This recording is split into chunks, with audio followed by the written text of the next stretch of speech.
Je vais vous lire un texte de Ziad Meddouf qui est à Gaza. On a raccourci un petit peu le texte, mais vous pouvez trouver l'intégralité sur le site investigation.net. Donc je vais juste vous lire des extraits.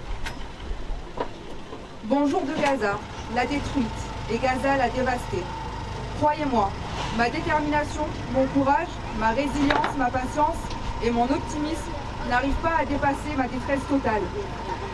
Après presque 4 mois, depuis le début de cette agression horrible de l'occupation contre la population civile de la bande de Gaza, la situation sur place est de plus en plus catastrophique et terrifiante. La vie a un goût amer en fait. Il n'y a pas de vie à Gaza. La vie est paralysée totalement. Il n'y a plus rien.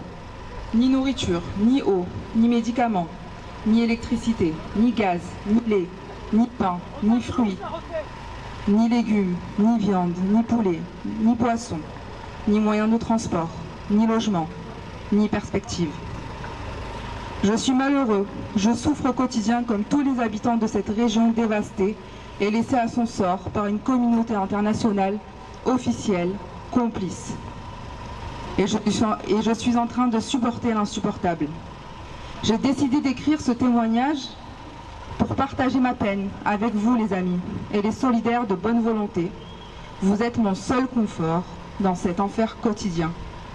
Mon quotidien est très difficile et très compliqué. C'est vrai que j'ai vécu beaucoup de guerres, d'agressions, d'offensives et de carnage.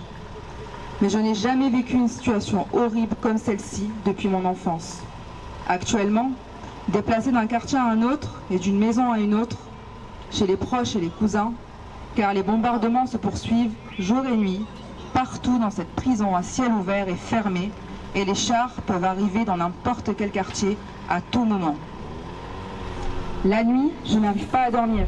Je pense à mon frère, assassiné avec toute sa famille, et je pleure seule. Je reviens à mes beaux souvenirs avant cette agression. J'essaye de rêver et d'espérer un meilleur avenir, mais en vain.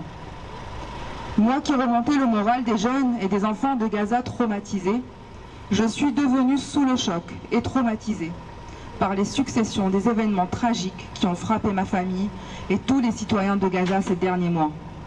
Et je ne trouve personne pour effacer mes larmes et pour calmer ma colère énorme. Mon cœur saigne tout le temps. Croyez-moi, je ne suis pas pessimiste et j'aime beaucoup la vie, comme tout le peuple palestinien. Mais sur place, notre contexte est inimaginable, inacceptable et horrible.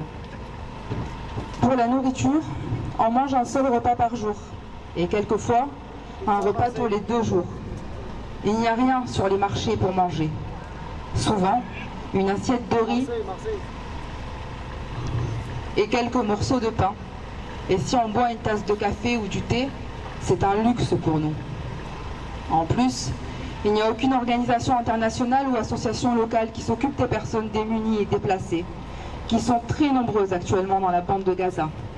Selon un dernier rapport des Nations Unies, début janvier 2024, 90% des habitants de Gaza souffrent de l'insécurité alimentaire. Les gens ici ont commencé à mourir de faim, sans oublier que les prix sont multipliés par 10 et les rares produits disponibles sont très chers. Une petite bouteille d'eau minérale coûte actuellement à Gaza 5 €. Auparavant, son prix ne dépassait même pas 10 centimes. Pour ce qui est de la situation sanitaire, elle est dramatique. Aucun hôpital ne fonctionne. Tous les hôpitaux sont hors service. Il y a seulement 3 cliniques dans toute la ville de Gaza qui abritent 300 000 habitants et déplacés.